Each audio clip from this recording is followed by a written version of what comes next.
Hi friends, मैं आप लोगों को बताने जा रहा हूँ क्लास 10th का मैथ एक्सरसाइज 2.4 का क्वेश्चन नंबर 2। क्वेश्चन दिया हुआ एक त्रिघात बहुपद प्राप्त कीजिए जिसके शून्यकों का योग दो शून्यकों को एक साथ लेकर उनके गुणनफलों का योग तथा तीनों शून्यकों के गुणनफल क्रमशः 2 - 7 - 14 हो। तो सबसे पहले हम हल करेंगे। वीडियो को आगे देखने से पहले आप हम अगर हमारे चैनल में नए हैं तो हमारे चैनल को सब्सक्राइब कर लीजिए और नए वीडियो के नोटिफिकेशन के लिए बेल आइकन को भी दबा लीजिए।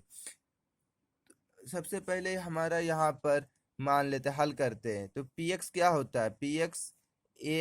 पी एक्स जो त्रिघात बहुपद क्या होता है हमारा? AX³ plus BX² plus CX plus D एक त्रिघात बहुपद है।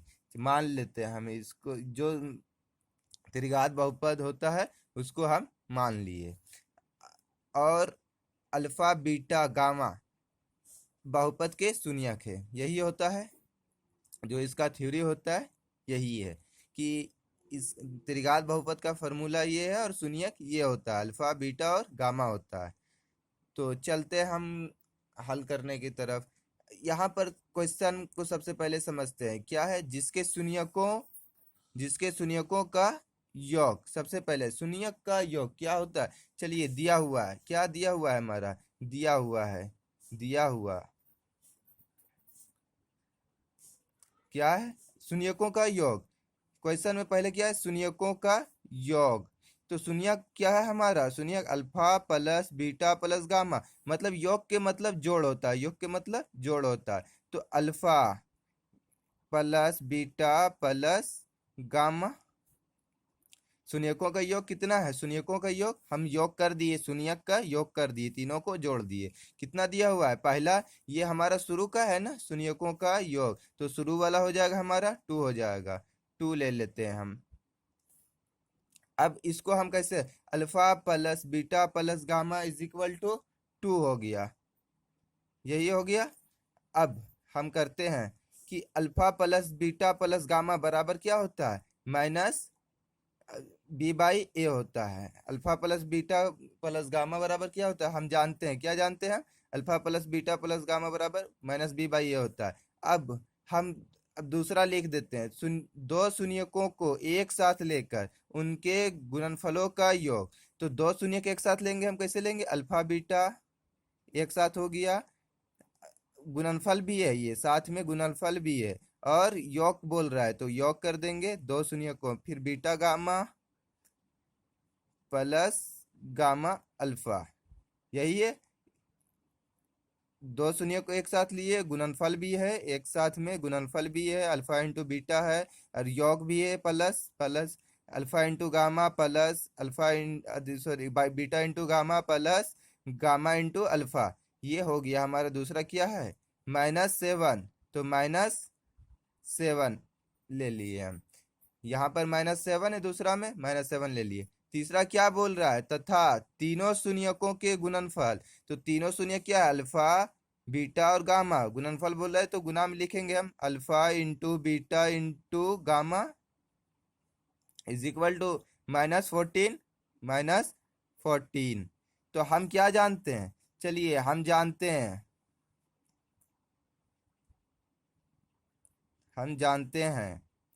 कि हम क्या जानते हैं कि अल्फा प्लस बीटा प्लस, अब पहला को हम हल करेंगे, plus gamma is equal to -B/A होता है।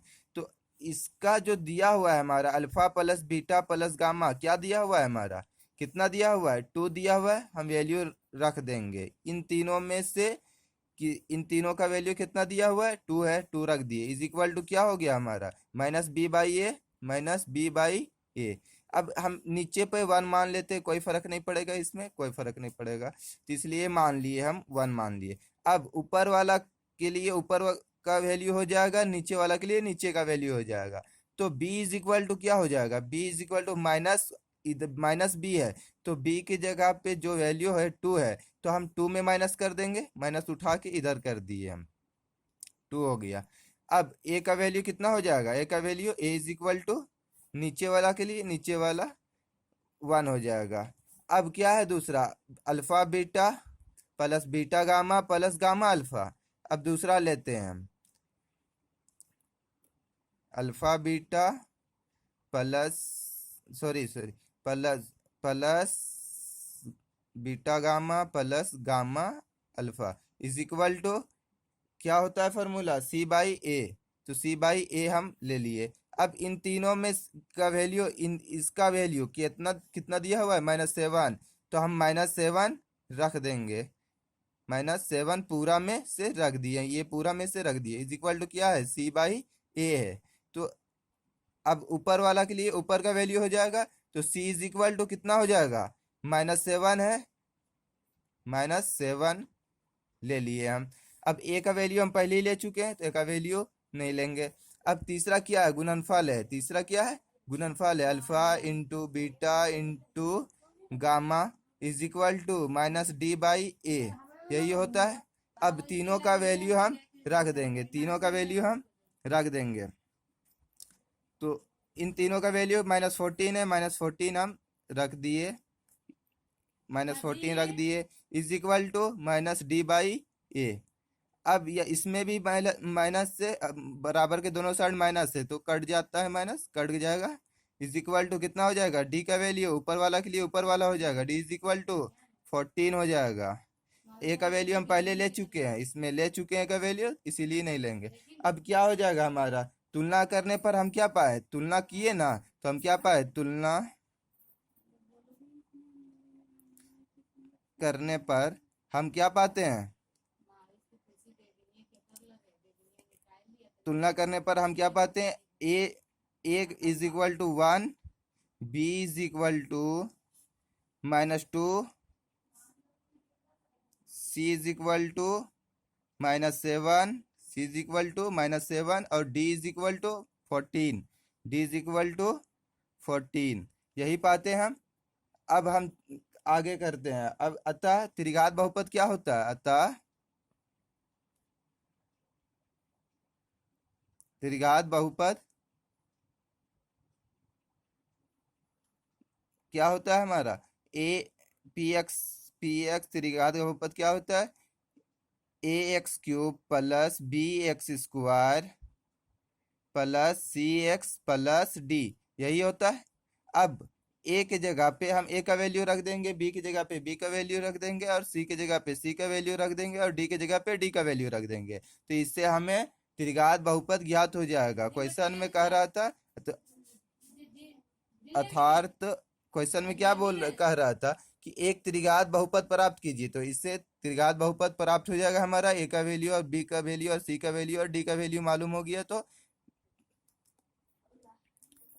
P X is equal to क्या हो जाएगा, ए का वैल्यू हम रख देंगे, ए का वैल्यू 1 है, ए का वैल्यू 1 है, रख दिए, x³ है तो x³ लिख दिए हम, पल प्लस यहाँ पर है, बी की जगह वैल्यू क्या है, माइनस है, तो प्लस माइनस माइनस हो जाएगा, -2x² हो जाएगा।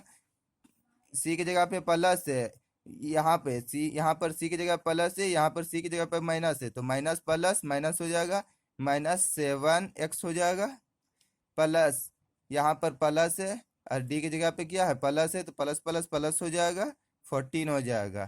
तो ये क्या हो गया हमारा, त्रिघात बहुपद हो जाएगा, ये होगा, यही आंसर हो गया।